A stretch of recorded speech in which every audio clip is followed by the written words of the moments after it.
উচ্চশিক্ষিত রাতুল বিদেশে এক কোম্পানিতে উঁচু পদে কর্মরত। গত পরশু 1.5 মাসের ছুটিতে এখানে এসেছে, তাই বাড়ি জুড়ে আনন্দের ছোঁয়া।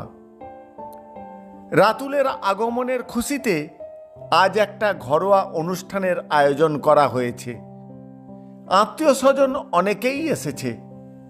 আত্মীয় স্বজন ছাড়াও রাতুল একে একে বয়স্ক ড্রাইভার কালিদা, ভুবনমালী, এমনকি রান্নার শোভা মাসিকেও পায়ে হাত দিয়ে প্রণাম করতেই সবাই অবাক হয়ে যায়।